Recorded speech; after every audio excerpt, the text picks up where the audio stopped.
नमः सिद्धेभ्यो। नमो नमः सतहितं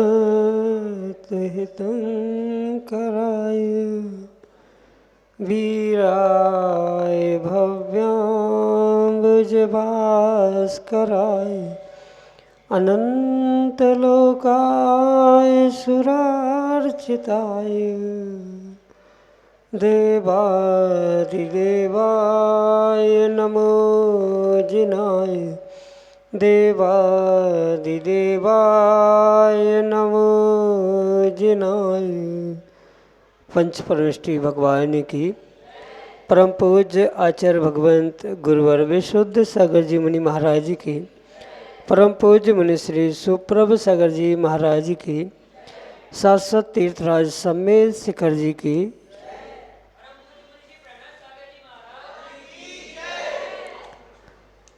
समीचीन विकल्पों का सम्यक समाधान, सम्यक ज्ञान की वह अलौकिक विधा जो हमारे जीवन को सम्यक ज्ञान रूपी ज्योति से ज्योतित करके और हमारे कल्याण का पथ प्रशस्त कराने वाली है। परम पूज्य आचार्य भगवंत गुरु और विशुद्ध सागर जी महाराज के मंगल सुभाषित से परम पूज्य मुनि श्री सुप्रभ सागर जी महाराज द्वारा प्रदत्त वह आत्म कल्याण की अनूठी विधा, जिसके माध्यम से हम अपने मन में उठते अनंत विकल्पों को समीचीनता प्रदान करते हुए परम पूज्य मुनिश्री के समक्ष प्रस्तुत करके और उसका सम्यक समाधान प्राप्त करते हुए अपने कल्याण का पथ प्राप्त कर सकते हैं। आप भी अपना समीचीन विकल्प भेज करके परम पूज्य मुनिश्री से आगम के परिप्रेक्ष्य में उसका सम्यक समाधान प्राप्त करने का पुरुषार्थ करें। प्रारंभ करते आज का सम्यक समाधान और आज के पहले विकल्प के लिए मंगलवारा भोपाल मध्य प्रदेश से श्रीमती संगीता जैन महाराज श्री के श्री चरणों में बार बार नमोस्तु निवेदित करते हुए अपना समीचीन प्रश्न रख रहे हैं कि महाराज जी एक अभव्य मिथ्या दृष्टि जीव मुनि कैसे बन सकता है। हमारे समीचीन विकल्प का सम्यक समाधान करने की अनुकंपा करें। नमोस्तु महाराज जी, नमोस्तु। ओम नमः सिद्धम। परम पूज्य आचार्य भगवान गुरुवर विशुद्ध सागर जी महाराज की परम पूज्य मुनि श्री सुप्रभ सागर जी महाराज जी की मुनि बनना या मुनि व्रत धारण करना, मुनि भेष धारण करना, ये फिर भी आसान और संभव हो सकता है, पर भावलिंगी मुनिपने को प्राप्त करना, सम्यक दर्शन के साथ मुनि व्रतों को धारण करना, ये इस संसार में बहुत कठिन और बहुत पुरुषार्थ साध्य ही विषय या स्थान हो सकता है। जो एक अभव्य या मिथ्यादृष्टि जीव उस मुनिव्रत को, मुनि भेष को धारण करता है, वहाँ उसका वह मात्र द्रव्य भेष समझने की आवश्यकता है। उसे किसी भी प्रकार से तत्वों पर श्रद्धा नहीं है।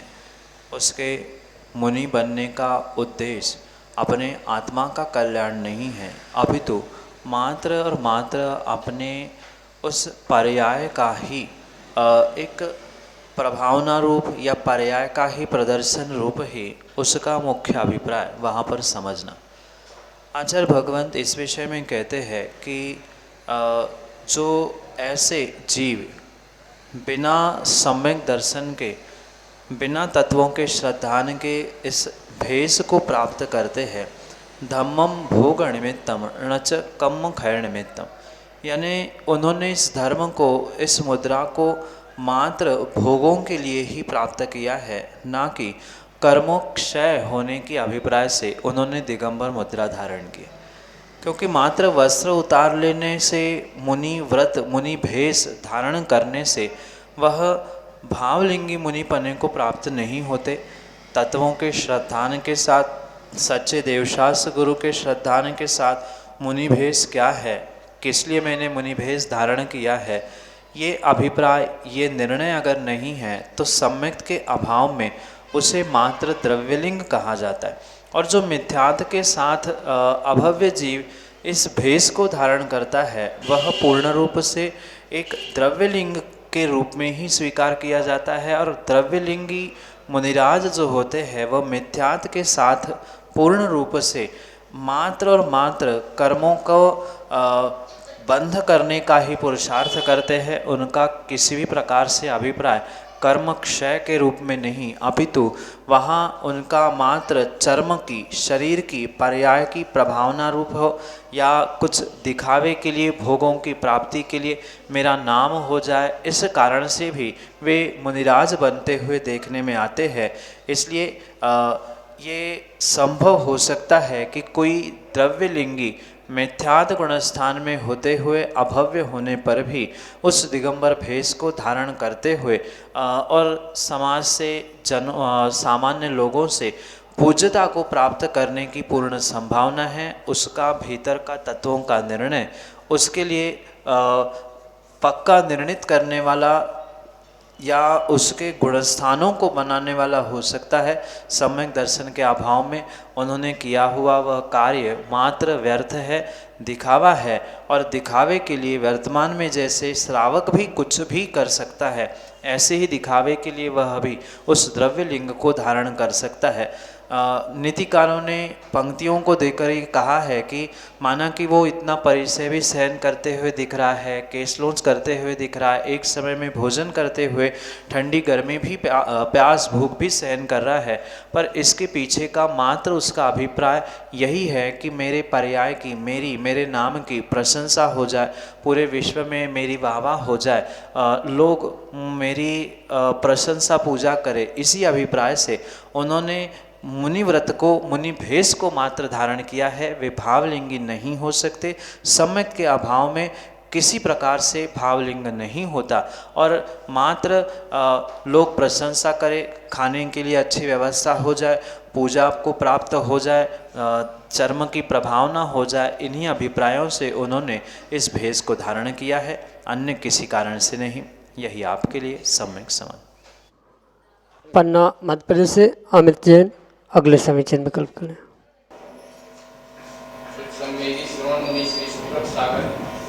सागर महाराज के चरणों में प्रयोग नमोस्तु नमोस्तु नमोस्तु। गुरु मेरा यह प्रश्न है कि भरत चक्रवर्ती को एक ही दिन में 3 समाचार प्राप्त हुए, आयुध में चक्ररत्न की प्राप्ति, पुत्ररत्न की प्राप्ति एवं भगवान के केवल ज्ञान की प्राप्ति। उन्होंने उसमें केवल ज्ञान पूजा का महत्व पहले दिया, तो क्या उनको पुत्ररत्न की प्राप्ति का सूतक लगा या नहीं लगा? आगम के परिप्रेक्ष्य में कुछ ऐसे महापुण्यात्मा, महापुरुष जीव होते हैं जिनके नियोग से उनको, उनके परिवार आदि को सूतक पातक आदि की व्यवस्था या मर्यादा का उल्लंघन, या ऐसा कह दे कि उनके लिए ये व्यवस्था लागू ही नहीं होती। जैसे चक्रवर्ती है तो प्रत्येक चक्रवर्ती की नियोग रूप 96,000 रानियाँ हुआ करती, और 96,000 रानियों के निमित्त से अगर सूतक पातक की व्यवस्था समझी जाए, जन्म का प्रत्येक रानी के पुत्र पुत्रिया जो भी उत्पन्न हो रहा है उसके निमित्त से अगर चक्रवर्ती को कुछ दिन की, 10 दिन की जैसी मर्यादा कहे तो शायद वर्ष भर में उसको एकाध दिन ही पूजा या दान करने का प्राप्त होने की संभावना है। इसलिए चक्रवर्ती जैसे जो विशेष जीव है उनके लिए ये सूतक पातक की व्यवस्था स्वीकार नहीं की गई, और इसी कारण से जो भरत चक्रवर्ती के विषय में 3 शुभ समाचार मिलने पर भी सबसे पहले तीर्थंकर भगवान के केवल ज्ञान की पूजा करने के लिए जो भरत चक्रवर्ती पहुंचा था, उनके भी निमित्त से यही समझना, क्योंकि चक्रवर्ती विशेष पुण्यात्मा और विशेष पुरुषों की श्रेणी में आने वाला होने से उनके लिए सूतक पातक की व्यवस्था नहीं होती। पर ये परम सत्य समझे कि उनकी दुहाई देकर वर्तमान में कोई ये स्वीकार नहीं कर सकता कि उनके जैसा ही मैं पुण्यात्मा हूँ, या अन्य किसी प्रकार से आगम की व्यवस्थाओं को झुटलाया नहीं जा सकता। मात्र चक्रवर्ती जैसे विशेष पुण्यात्मा महापुरुषों के लिए ही ये व्यवस्था कही गई है। इसलिए वे पुत्र रत्न होने पर भी सबसे पहले भगवान की पूजा करने के लिए पहुँचे थे। यही आपके लिए सम्यक समान। एडवोकेट प्रदीप जैन देवेंद्र नगर मध्य प्रदेश से अगले समीचीन विकल्प। मेरी शंका है कि एक ही थाली में तीन तीर्थंकरों को विराजमान करके अभिषेक किया जा सकता है या नहीं? भगवान की प्रतिमा का अभिषेक जो श्रावक करता है उसे सबसे पहले ये विवेक रखने की आवश्यकता है कि वह अभिषेक किस अभिप्राय से और किन कारणों से कर रहा है। वहाँ कोई साक्षात तीर्थंकर भगवान तो है नहीं। अभिषेक प्रतिमा का किया जाता है, जो कि आगम में 4 प्रकार के अभिषेकों में चतुर्थ अभिषेक प्रतिमा अभिषेक के रूप में स्वीकार किया जाता है। और इस परिप्रेक्ष्य में अगर थोड़ा सा भी आगम का बोध हो, ज्ञान हो, तो एक साथ एक थाली में या एक पांडुकशिला पे एक से अधिक भगवान विराजमान करके अभिषेक करने का किसी भी प्रकार से निषेध करने का कोई भी औचित्य नहीं बनता। कई जीवों का कई विद्वानों का ये तर्क है कि एक का गंधोदक दूसरे में मिल रहा है तो वहाँ पर अभिनय हो रहा है। अगर यही तर्क है तो एक वेदी पर जब अनेक भगवान हैं या जो विशालकाय भगवान हैं उनका भी अभिषेक फिर मिल जाता है। दूसरी बात ये भी विवेक से समझे कि माना कि मंदिर में 101 भगवान विराजमान हैं, 100 भगवान की प्रतिमाएं हैं, तो क्या प्रत्येक 100 भगवान के अभिषेक को विसर्जित करने के लिए क्या मंदिर में आपने 100 स्थान बनाए हैं? जब कभी न कभी उस गंधोदक को आप एकत्रित करते हुए एक ही स्थान पर विसर्जित कर रहे हो, तो एक थाली में 2 भगवान 3 भगवान या उससे अधिक भगवान को एक साथ विराजमान करके उनका अभिषेक शांतिधारा करने में किसी प्रकार से कोई भी दोष नहीं है। ये भी कई लोगों को विकल्प होता है कि एक ही अंगूठी दूसरे को लगाई। ये कोई सामान्य बालक या सामान्य पुरुषों की व्यवस्था नहीं है। जो तीर्थंकर भगवान होते हैं वे साक्षात परम औदारिक शरीरधारी हो जाते हैं, तो वहाँ तो किसी भी प्रकार से जीवों की विराधना संभव नहीं है। और यहाँ जो आप अभिषेक, प्रक्षाल, मार्जन आदि जो कोई भी कार्य कर रहे हैं, ये उनका एक रूपक है, प्रतीकात्मक उनकी प्रतिमाएं हैं। उनका अभिषेक, उनका प्रक्षाल, उनका मार्जन आदि कर रहे हैं। इसलिए एक साथ अनेक भगवान का अभिषेक करने में कोई भी विकल्प करने की आवश्यकता नहीं है। हम मात्र अभिषेक पूजन अपने भावों की विशुद्धि के लिए करते हैं। हमें माना कि आज एक ही भगवान को विराजमान करने का भाव हो रहा है तो कुछ बात नहीं, और 3 करने हैं। माना कि कई बार ऐसा होता है कि 2-3 भगवान के कल्याण के एक साथ होते हैं तो सबका अभिषेक करने के भाव होते हैं। तो भावों की विशुद्धि मायने रखती है। 3, 5, 2 इसमें आवश्यकता नहीं है। अगर इनके चक्कर में 3, 13 में पड़ गए तो भगवान के अभिषेक का कभी भी फल प्राप्त नहीं हो सकता। भावों की विशुद्धि के साथ क्रियाओं में थोड़ा सा 19-20 भी हो जाए तो भी उसमें कोई दोष नहीं होता। इसलिए आगम के परिप्रेक्ष्य में एक साथ अनेक भगवानों को विराजमान करते हुए उनका अभिषेक, उनका प्रक्षाल आदि करने में कोई दोष नहीं है। यही आपके लिए सम्यक समाधान। अक्षत जैन इटारसी मध्य प्रदेश से अगले समीचीन विकल्प करें। मुनिश्री के चरणों में मेरा एवं मेरे परिवार का बारंबार नमोस्तु नमोस्तु नमोस्तु। महाराज जी, मेरा प्रश्न है, अंतरात्मा, बहिरात्मा और परमात्मा में क्या अंतर होता है? समाधान कीजिए। नमोस्तु गुरुवर। बहिरात्मा, अंतरात्मा और परमात्मा ये कोई 3 भिन्न भिन्न प्रकार की आत्मा नहीं है। अभी तो एक ही आत्मा की अवस्था विशेष को 3 प्रकार से आचार्य भगवंतों ने समझाने का प्रयास किया। बहिरात्मा ही अंतरात्मा और परमात्मा अवस्था को प्राप्त करता है। जो हमारे जैन दर्शन में आत्मा के क्रमिक विकास का व्याख्यान किया गया है, उस सिद्धांत के ही परिप्रेक्ष्य में एक आत्मा की 3 अवस्था विशेष बहिरात्मा, अंतरात्मा और परमात्मा के रूप में स्वीकार की जाती है। जैसे जो जीव मिथ्यात्व के साथ होता है, सच्चे देवशास्त्र गुरु पर श्रद्धा नहीं है, तत्वों का निर्णय नहीं है, ऐसा जो जीव है उसे बहिरात्मा कहा जाता है। वही जब सम्यक दर्शन को प्राप्त करता है, तत्वों का निर्णय करता है, श्रद्धावान हो जाता है, उसे उसी समय उसी क्षण से अंतरात्मा के श्रेणी में रखते हुए उसका क्रमिक विकास स्वीकार किया जाता है। वही जब जघन्य अंतरात्मा जो सम्यक दृष्टि है वही जब और विशेष पुरुषार्थ करते हुए एक देश व्रतों को, चारित्र को या महाव्रतों को धारण करता है, वही पुनः अगली सीढ़ी में मतलब अंतरात्मा में भी जो मध्यम अंतरात्मा की अवस्था है वहाँ पहुँचता है। पुनः वही अंतरात्मा जब और विशेष तप, त्याग, साधना, ध्यान आदि के माध्यम से 8वें 10वें गुणस्थान के आगे पहुँचने का प्रयास करता है, वही उत्कृष्ट अंतरात्मा के श्रेणी में पहुँच जाता है।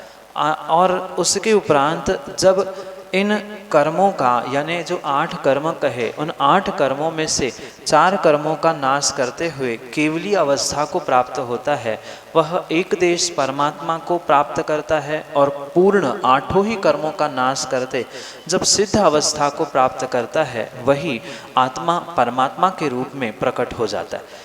हमारे धर्म के अनुसार परमात्मा भिन्न है और मेरा आत्मा भिन्न है, ये सिद्ध करने पर भी, ये सत्य होने पर भी मैं ही अपनी आत्मा को परमात्मा बना सकता हूँ। किसी एक परमात्मा की शरण से ही मैं अपने आप को परमात्मा का अंश ना मानते हुए मेरे भीतर ही यानी उस बहिरात्मा में ही अंतरात्मा और परमात्मा बनने की शक्ति है, ये पहचानते हुए अपने बहिरात्मा अवस्था को छोड़ने की आवश्यकता है। ये मात्र 3 अवस्थाएं हैं एक ही आत्मा की।